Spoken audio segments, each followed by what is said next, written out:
आता तुरीमध्ये आपण काही शेतकऱ्यांची गडबड काय होते, तूर इतकं साधं पीक आहे आणि एवढं सोपं आहे व्यवस्थापनाला की जर तुम्ही काही गोष्टीची काळजी घेतली तर आपण विक्रमी उत्पादन तुरीचं घेऊ शकतो. पण नेमकी गडबड कुठं होते?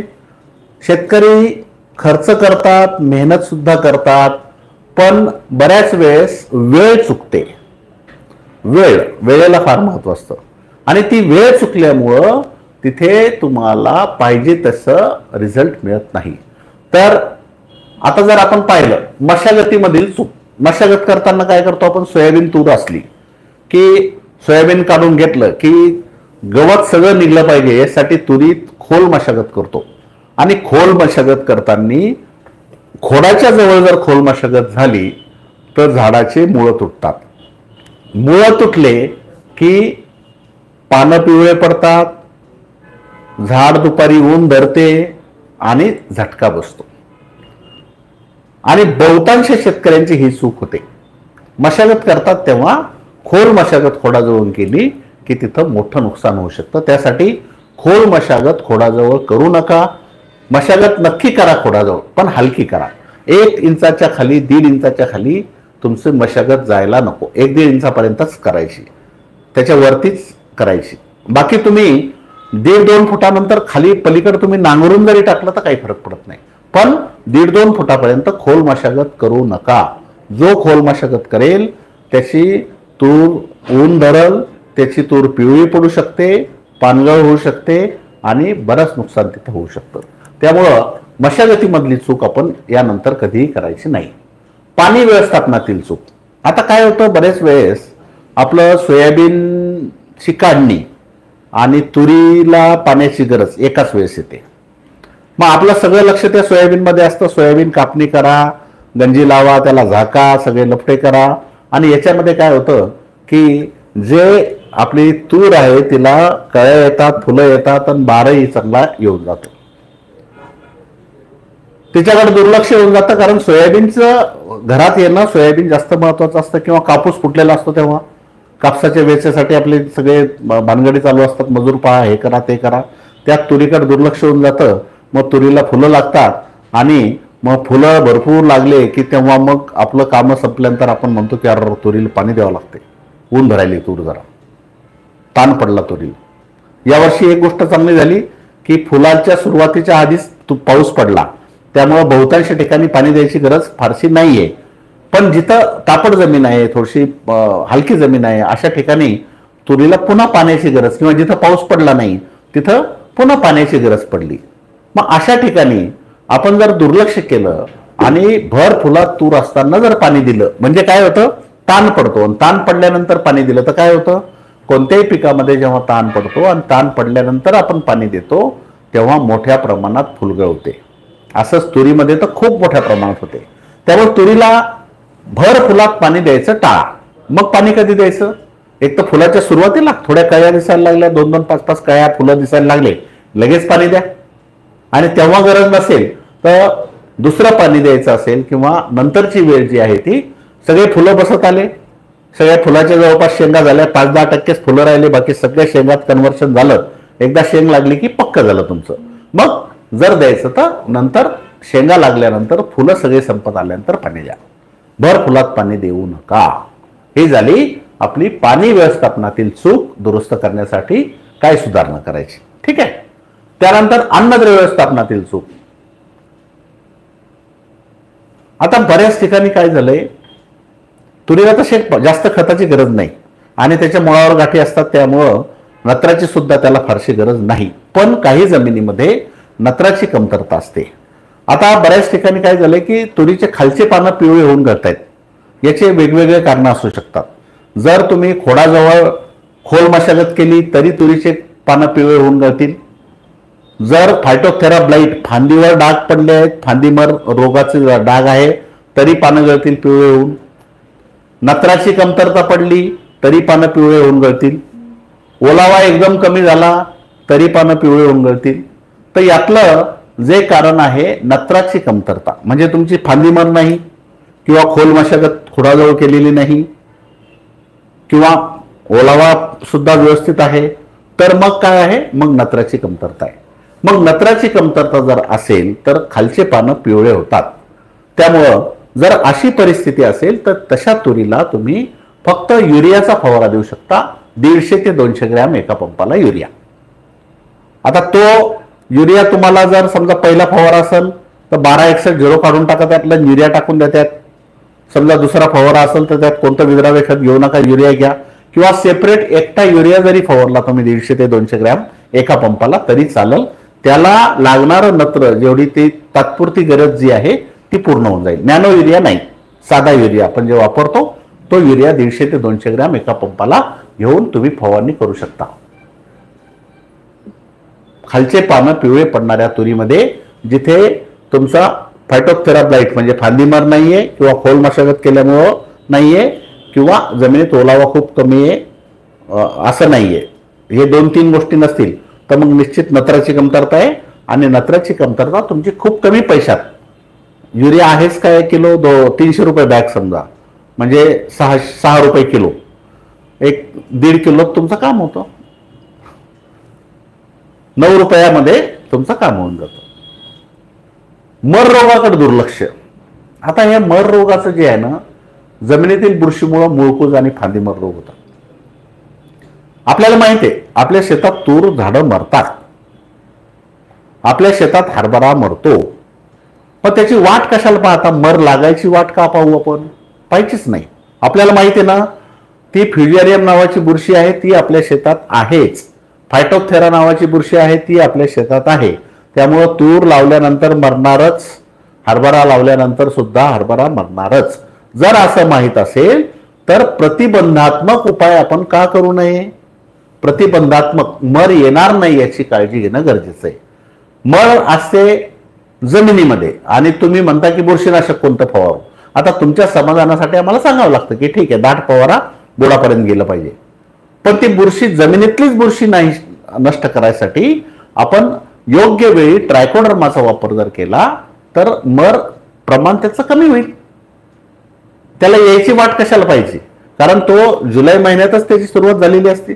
ते हळूहळू हळूहळू वाढत वाढत वाढत तुम्हाला फुलं लागल्यानंतर त्याचे परिणाम दिसतात. एक तर फ्युजेरियम विल्ट आहे म्हणजे मुळकूज, आणि दुसरा आहे फायटोप्थेरा ब्लाइट म्हणजे फांदीमर. हे दोन्ही रोग हे जमिनीतल्या बुरशीमुळे होणारे रोग आहेत आणि हे सुरू होतात जुलै महिन्यामध्ये. त्यामुळे त्याला ऑगस्ट महिन्यात, सप्टेंबर महिन्यात असं 2 वेळेस किंवा गरज पडली तर बीज प्रक्रिया करून 2 वेळेस ड्रेंचिंग करणं हे गरजेचं आहे.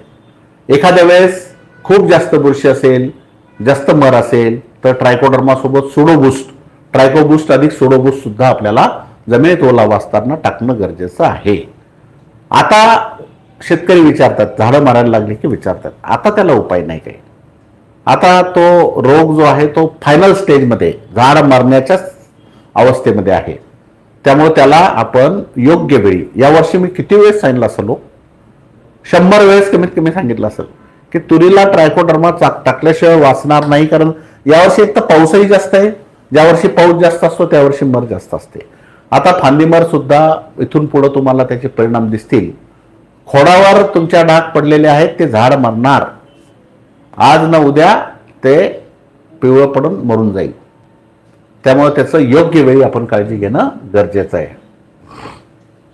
मी तेच सांगितलं, फांदीमर हे फांद्यावर डाग पडलेले आहेत, ते झाड मरतं ते, कारण त्याच्या आतून सगळी बुरशी आली आहे, बाहेर दिसतीये. त्याला योग्य वेळी ट्रायकोडर्मा, सुडोमोनास, ट्रायकोबूस, सुडोबूस जर टाकलं तर काही प्रमाणात त्याचं, बऱ्याच प्रमाणात त्याची मर कंट्रोल होते, योग्य वेळी जर त्याचा वापर केला तर. आणि आता जर आलंय असं खोडावर, आता फारसं तुम्ही ट्रायको सुडोचा फायदा होणार नाही. आता फार तर त्याच्या फांद्यावरचा दुसरीकडे पसरू नये याच्यासाठी रिडोमिल गोल्ड किंवा क्रिप्टॉक्स वगैरे बुरशीनाशकाचा फवारा देऊ शकता. पण त्याला हे झाड सुधारल याचं गॅरंटी नाही. नवीन झाडाला होणार नाही, पण हे झाड सुधारण्याची गॅरंटी त्याची नाहीये. त्यामुळं योग्य वेळी त्याला वापर त्याचा करायला पाहिजे. धुवारीकडे दुर्लक्ष होतं बघ. बरेच वेळेस पावसाळा, धुवारी कधी येते? पावसाळा संपल्यानंतर जेव्हा पाऊस पडतो. धुवारीमुळे काय नुकसान होतं? धुवारीमुळे मोठ्या प्रमाणात फुलगळ होते सगळ्याच पिकांमध्ये, त्यातल्या त्या तुरीमध्ये खूप जास्त होते, मोठ्या प्रमाणात फुलगळ होते. फुलगळ झाली, फुलं करपतात, कळ्या करपतात, छोटे चलप जर असले, शेंगाचे बारीक बारीक शेंगा असल्या त्या सुद्धा करपतात. तुमच्या तुरीचे खराटे झाले, पुढचे समजा 1.6 इंच ते 1.25 फुटापर्यंत, 10-12 इंचापर्यंत जर त्याला समोर शेंगा लागलेल्या नसतील, म्हणजे खराटा झाला, म्हणजेच तुमच्या तुरीला धुवारीनं हाणलं. मागं काय 10-12 इंचापर्यंत नाही, तर मागं राहतच किती 4-6 इंच राहतात शेंगा, म्हणजे 50-60-70% धुवारीमुळे नुकसान होतं. आता ही धुवारीला काय आहे की असं काही रामबाण उपाय नाहीये धुवारीपासून कंट्रोल करायला. फक्त एक करू शकतो आपण की समजा आता मी सांगितलं की दक्षिण भागातले जो भाग आहे, यवतमाळचा दक्षिणेकडचा भाग आहे, नांदेड आहे, लातूर आहे, सोलापूर आहे, धाराशिव आहे, या जिल्ह्यांमध्ये पुढचे 3 दिवस ढगाळ आहे. तर या जिल्ह्यातल्या शेतकऱ्यांनी काय करायचं की उद्या परवा शेतामध्ये रात्री धुपण करायचं. कशाचं? तुमचं कुटार असू द्या, सोयाबीनचं काडी कचरा असू द्या, त्याच्यात लिंबाचे डगे टाका हिरवे, त्याला खालून पेटून द्या, धुपण करून द्या. सगळ्या आजूबाजूच्या शेतकऱ्यांनी केलं तर फारच चांगलं. नाही कोणी केलं तर तुम्ही करा, तुमच्या एकट्याच्या शेतासाठी करा. 2-3 ठिकाणी आपल्या शेकोट्या लावून द्या संध्याकाळी, रात्री उशिरा. मग त्याचा धूर तुमच्या शेतामध्ये सगळीकडे धूर पसरेल आणि धुवारीपासून काही प्रमाणात त्याचं संरक्षण होईल. हा झाला पहिला उपाय. दुसरा उपाय, जर तुम्हाला जास्त फायदा करून घ्यायचा, म्हणजे धुवारीपासून कमीत कमी नुकसान झालं पाहिजे असं जर तुम्हाला वाटत असेल, तर सकाळी 6 वाजेच्या आधी, धुवारी जेव्हा येते ज्या दिवशी, तर सकाळी 6 वाजेच्या आधी विहीर किंवा बोरचं ताजं पाणी, जर तुम्ही नुसतं ताजं पाणी फवारलं, विहिरीचं किंवा बोरचं ताजं, साठवून ठेवलेलं नाही, हौदातलं नाही, विहिरीचं किंवा बोरचं ताजं पाणी जर फवारलं तर त्याचा फायदा जास्त होतो. ह्या गोष्टी तुम्ही करू शकता. धुवारी येऊन गेल्यानंतर 48 तासाच्या आत फवारा जर झाला तर त्याच्यात बुरशीनाशकाचा वापर करा, प्रोपिको किंवा सुखई वापरा. या 3 गोष्टी जर केल्या तर धुवारीपासून जे नुकसान आपलं होणार आहे त्याला आपल्याला कमी करता येईल. 100% तर टाळता येत नाही, पण होणारं नुकसान तुम्ही तिथं कमी करू शकता. हे धुवारीपासून सुद्धा काळजी घेणं गरजेचं आहे. फवारणी करताना निष्काळजीपणा. आता तुरीमध्ये काय, आळी आल्यावर फवारू, आळी दिसल्यावर फवारता येईल, त्याला काय लगे एवढं. आता आळी दिसतेच मुळात कधी 4थ्या स्टेजमध्ये गेल्यावर, तोपर्यंत आळी दिसत नाही. चांगली या करंगळीसारखी आळी झाली की मग आपल्याला दिसते. ती 4थ्या स्टेजमध्ये, म्हणजे नंतर ती काहीच नाही नुकसान करत, ती कोशात जाते आणि पुन्हा तिचा पतंग होतो. नंतर काही नुकसान फारसं करत नाही, ती खात नाही. खरं नुकसान कधी करते ती? 2ऱ्या-3ऱ्या स्टेजमध्ये. मग तिला पहिल्या किंवा 2ऱ्या स्टेजमध्ये जर मारलं तर नुकसानच होणार नाही. नाही, आपण तसं नाही करत. मोठी आळी झाल्याशिवाय आपण तिला फवारा देत नाही. जसं मी म्हटलं की जमिनीत बुरशी आहे तर मर रोग येणारच, तसं तूर लावली तुम्ही तर तुरीवर आळी येणारच. त्यामुळं एक शेड्यूल ठरवून घ्यायचं. कळीला सुरुवात झाली, फुलाला सुरुवात झाली की पहिला फवारा, भर फुलात 2रा फवारा, दाना भरताना 3रा फवारा. आळी तेव्हा राहणारच आहे. आणि फक्त तुम्ही थोडासा खर्च जास्त केला, आळीनाशकाचा फवारा तुम्ही घेणार म्हणजे आळीनाशक वापरणारच. दुसरं, तुम्ही फवारणीचा पंप, मजूर ते लागणारच. फक्त काय करायचं तुम्हाला, फक्त खर्च कोणता वाढेल? विद्राव्य खत, संजीवक, बुरशीनाशक वगैरे जे काय आहे एवढा थोडासा खर्च वाढेल, त्याचा फार खर्च वाढत नाही. पण ते अवस्थेनुसार ते न्यूट्रिएंट, अन्नद्रव्य घेतलं, विद्राव्य खत घेतलं, बुरशीनाशक घेतलं, संजीवक जर घेतलं तर तुमचं उत्पादन 40 ते 50% पर्यंत वाढेल. मग का नको घ्यायला? जर 10,000 रुपये तुरीला भाव आहे आणि 1,000-1,500 रुपये एकरी खर्च जर जास्त केला तर आपलं 5 क्विंटल होणारं उत्पादन 7 क्विंटलवर जर गेलं तर 20,000 रुपयाचा फायदा होईल, 1,000-1,500 रुपये. त्यामुळं तुरीला फवारा करताना पहिला फवारा फुलाच्या सुरुवातीला, 2रा फवारा भर फुलात आणि 3रा फवारा दाना भरताना, आळीनाशक आणि त्यासोबत आपण जे शिफारस करतो ते सगळं तुम्ही नक्की घ्या. त्यात चूक करू नका, बदल करू नका. मागच्या 10 वर्षाचा आपला अनुभव आहे, 100% या सगळ्याचे रिझल्ट आहे. काय करायचं? पहिली फवारणी कळी आणि फुलोरा अवस्थेत, हे स्टेज कळ्या लागल्यात, फुलं लागलेत, 2-2, 4-4 फुलं लागलेत, या स्टेजमध्ये काय घ्यायचं? आईनाशकामध्ये काय घ्यायचं? इमान 10 ग्रॅम किंवा पांडा सुपर 30 मिली. दिवाळीच्या नंतर जर झालं तर सरेंडर 30 मिली घ्या, दिवाळीच्या आधी झालं तर पांडा सुपर घ्या किंवा मस्केट 30 मिली घ्यायचं. झालं. आता हे झालं आईनाशक, मोठ्या प्रमाणात पानं गुंडाळणारी अळी आहे. त्यानंतर फुलाची संख्या वाढण्यासाठी झेप 15 मिली घ्या, 12-1-0 100 ग्रॅम घ्या याच्यासोबतच. आणि त्यातल्या त्यात मादी फुलाची संख्या वाढावी, कारण नर फुलं आणि मादी फुलं असतात. नर फुलाची शेंग होत नाही, मादी फुलाची शेंग होते. मादी फुलाची संख्या वाढण्यासाठी झिंक DTA, बाजारात झिंक DTA मिळतं, ते 20 ग्रॅम झिंक घ्यायचं. म्हणजे एक अळीनाशक, झिंक DTA हे अन्नद्रव्य झालं, आणि फुलाची संख्या वाढण्यासाठी झेप आणि 12-1-0. किती सिंपल आहे. हा पहिला फवारा अत्यंत महत्त्वाचा. याच्यात काहीच बदल करायचा नाही. समजा हे झिंक तुम्ही दुसऱ्या फवाऱ्यात घेतलं तर काही फायदा नाही. याच्यात तुम्ही प्रोपिको बुरशीनाशक घेऊ शकता, ज्यांचा फवारा पहिला राहिलाय ते शेतकरी. कारण आता थोडंसं या जिल्ह्यातले तरी, मी जिथं पावसाची शक्यता सांगितली त्या जिल्ह्यातल्या तरी शेतकऱ्यांनी घ्या. बाकीच्या जिल्ह्यात गरज पडली, दुवारीची शक्यता वाटली तर घ्या, नाही तर नका घेऊ. अत्यंत सोपा आणि उत्पादन वाढण्यासाठी फार महत्वाचं आहे. याला काही दुकानदार बदलायचा प्रयत्न करतात. ते नाही हे घे, हे नाही ते घे, त्याच्यापेक्षा चांगलं आहे, याचा लय भारी रिझल्ट आहे, कन्फ्यूज करायचा प्रयत्न करतात. मी आता एका ठिकाणी खेड्यात गेलो होतो, तिथे आम्हाला शेतकरी चर्चा करत होते. साहेब म्हणे आम्हाला आहे ना तुमचं खूप पटतं, बरोबर तुम्ही सगळं सांगता, व्यवस्थित पटतं, पण हे दुकानदारच आम्हाला सुधरू देत नाही. ते आमचं मन बदलतात, औषध घ्यायला गेले की दुसरंच देतात. आता बघा, तो त्यांचा व्यवसाय आहे, त्यामुळे 2 पैसे ते त्यांना ज्याच्यात जास्त मिळतील ते विकायचा प्रयत्न ते करतील. शेती हा सुद्धा आपला व्यवसाय आहे, त्यामुळे आपल्याला सुद्धा काय पाहिजे ते आपण घेणं गरजेचं आहे, जे पाहिजे तेच वापरणं गरजेचं आहे. त्यामुळे त्यांचं किती ऐकायचं ते तुम्ही ठरवा, मी सांगू शकत नाही. दुसरा फवारा जो आहे हा आपल्याला, दुसरी फवारणी भरपूर फुलं लागल्यानंतर, हे बघा भरपूर फुलं लागले, गच्च पिवळा धमक शेत दिसतंय. मराठवाड्यामध्ये ही परिस्थिती बऱ्याच ठिकाणी आहे, काही ठिकाणी 2-4-8 दिवसात ही परिस्थिती होईल. दिवाळीच्या दरम्यान पर्यंत अशी परिस्थिती तिथे येईल. विदर्भात मात्र कळ्याची सुरुवात, फुलाची सुरुवात आहे, पहिला फवाराची स्टेज.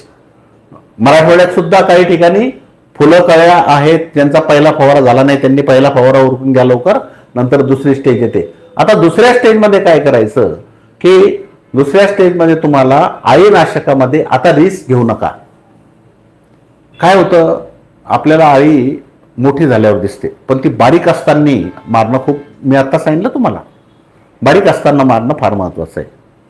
आता गर्दी झालेली असते, फुलं भरपूर असतात, फुलात लपून बसते अळी, लपलेली अळी मारणं कठीण असते. आता अमावस्या आहे, दिवाळीची अमावस्या आहे, 3 दिवसानं 3-4 दिवसानं, अमावस्यानंतर अजून मोठ्या प्रमाणात अळी वाढू शकते. तर याच्यासाठी आपल्याला अळीनाशकामध्ये कॉम्प्रोमाइज करायचं नाही. सगळ्यात चांगला अळीनाशक जर तुम्ही मला विचारलं तर मी म्हणेल विटारा प्लस किंवा सिंजो. नाही मिळालं विटारा प्लस तर सिंजो.